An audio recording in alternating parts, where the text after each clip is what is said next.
Welcome to the Folktale Project. This is Dan Scholz. Today we have another story that will appear as if it is a ghost story, but unlike the Roman ghosts, this one has a bit more than you'll expect. I'm also going to apologize in advance for any and all of the mispronunciations. I'm trying my best with this one. This is Richmodis of Aducht.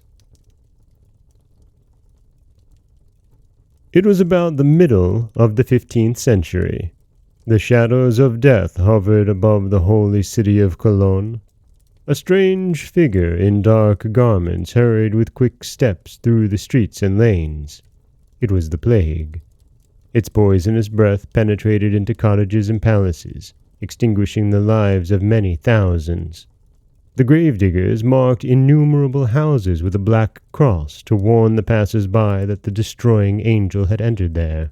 The roll of the dead rose to such numbers that it was impossible to bury them all in the customary manner.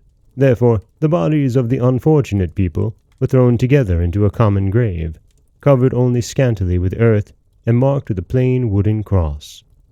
Woe and sorrow thus filled the old city of Cologne.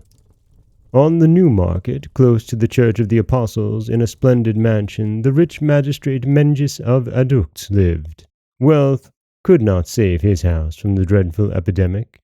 His youthful and lovely wife Richmodis was seized with the plague and died. The grief of her lord was boundless.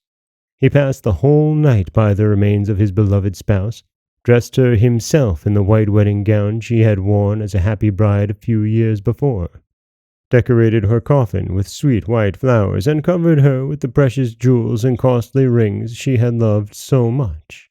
Then she was buried. Night approached, and the clear, starry sky looked peacefully down on the afflicted town. Perfect stillness prevailed in God's acre. Suddenly, a jarring sound like the opening of an old rusty lock was heard, and two dark shadows glided among the graves, on, till they stopped before the fresh mound which enclosed the body of Richmodis of Aducht. These two knew the spot, and they well might, for they were the gravediggers and had prepared this grave themselves on the previous day.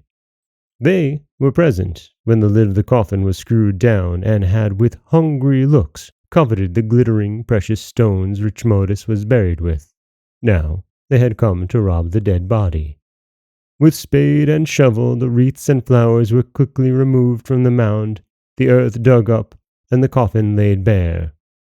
In feverish haste, spurred on by their greed, they burst the lid open, and the dim light of their lantern fell full on the pale, mild face of the dead woman.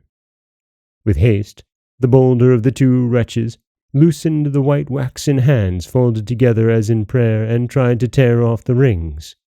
Suddenly the body quivered, and the white hands spread out. Aghast, the robbers dropped their tools, scrambled in utmost terror out of the grave, and fled as if chased by the Furies.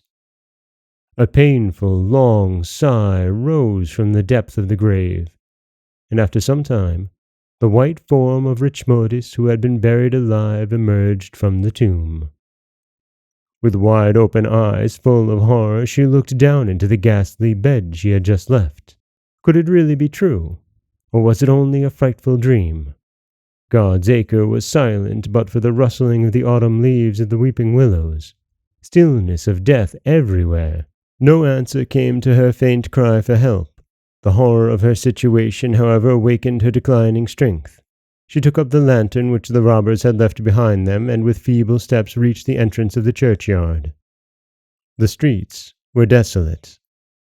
The stars overhead alone perceived the slowly moving form, every now and then resting against the walls of the houses. At last she reached the New Market, and stood before the door of her home. Dark and quiet it seemed, but from the window in the magistrate's room a faint light shone forth. A quiver ran through the frame of the poor wife, and a wild, longing desire seized her to be sheltered by his loving arms and to feel in his embrace that she had really returned to life again. With a last effort, she seized the knocker and listened with newly awakened hope to the tapping sound which rang clear through the night. A few minutes elapsed. Then an old servant peeping out of the window in the door perceived the white ghostly figure of his late mistress. Horror seized him. His hair stood on end. Richmodis called him by his name and begged him to open the door. At the sound of her voice, the old man started, ran upstairs, dashed into his master's room, uttering incoherent sounds and stammering, "Oh, Lord, the dead rise. Outside stands our good mistress and demands entrance." But the magistrate shook his head in deep grief. "Richmodis, my beloved wife, is dead, and will never, never, never return," he repeated in unmistakable sorrow. "I would rather believe that my 2 white horses will burst from their halters in the stable and mount the stairs to the tower." A terrible sound suddenly filled the quiet house. A noise like thunder was heard, and Richmodis of Aducht and his servant saw the 2 white steeds tearing and trampling in haste upstairs. A moment later, 2 horses looked out of the tower windows into the night, and shortly afterwards the magistrate, laughing and crying with joy at the same time, held in his arms his wife who had returned from the grave. For many years Richmodis lived happily with her husband, surrounded by several lovely children. Deep piety remained the motive power of Richmodis's being, and nobody ever saw her smile again. If you come to Cologne, reader, you will still see the old house of the Aduchts in the Newmarket, with 2 white wooden horses' heads looking out of the top window. And that is the not quite a ghost story of the death and resurrection of Richmodis of Aducht. And it is true, in the city of Cologne you can go and see the tower with 2 wooden horses' heads peering out. This is Dan Scholz of the Folktale Project. Don't forget that you can subscribe to the podcast on Apple Podcasts, Stitcher, Google Play, Overcast, anywhere you like to get your podcasts. You can follow us on Twitter at Folktale Project.